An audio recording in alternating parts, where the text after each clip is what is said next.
Hello everybody out there in YouTube land that loves kitty cats. There's Lucky, the rescue cat, and here's Tinker with an eye problem. Currently here in July 2025. There's Big Molly in the house. They're just hanging out, checking on each other. And main point of this video is I'm updating on my mealworm farm. I'm not going to do a whole lot. I'm not going to get real serious with it.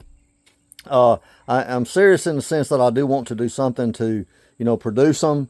I'm just not going to be really super intensive. I'm not producing for retail or wholesale. I'll just give it away to my friends, just like I do my dubia roaches and my Dermanstead beetles. If I get too many, pack them up, call one of my friends that's in the insects and tarantulas like me and lizards and all that, and they'll come running over here and get them. So it's a lot of fun. And what I've done is I went from this container I've had for the last 2 weeks.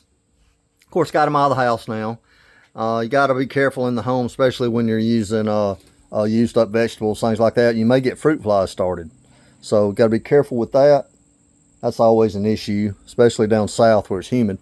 So what I did, I picked me up a Sterilite, good sized container here, and just took some tips from some of the people on the internet. The way I set mine up, this is going to be the way, I guess somebody would set up.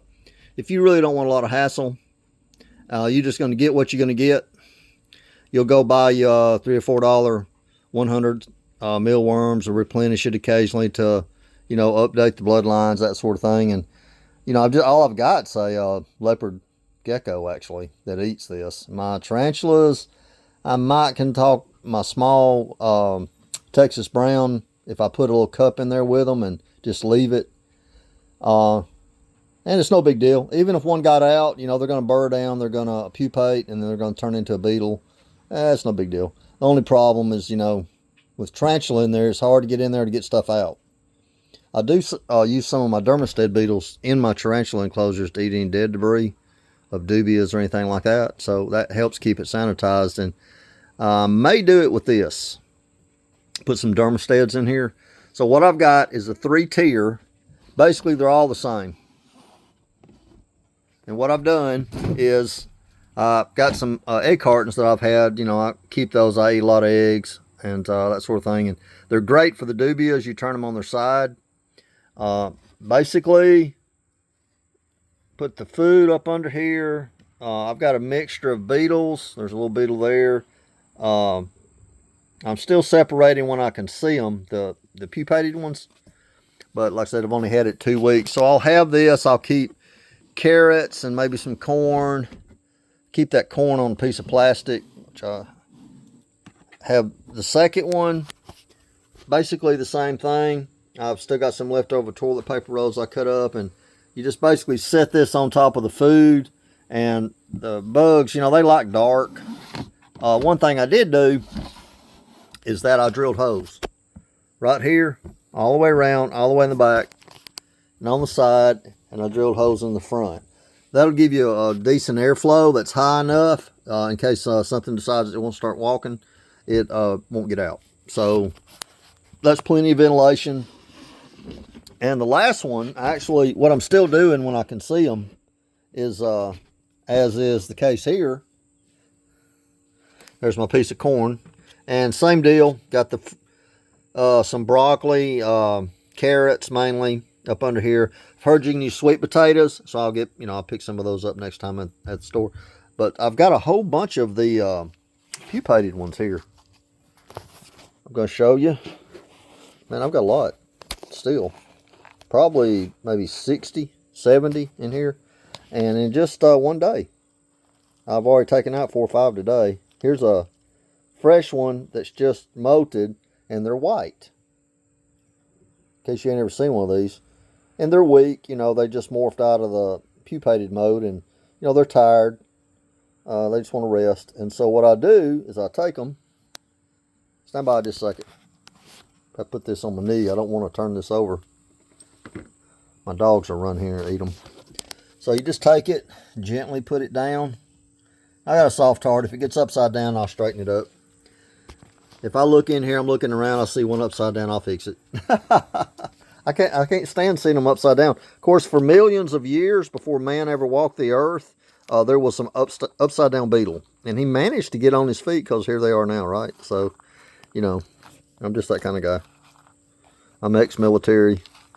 I've had a pistol permit for 56 years now, and I'm, you know, always carry that sort of thing.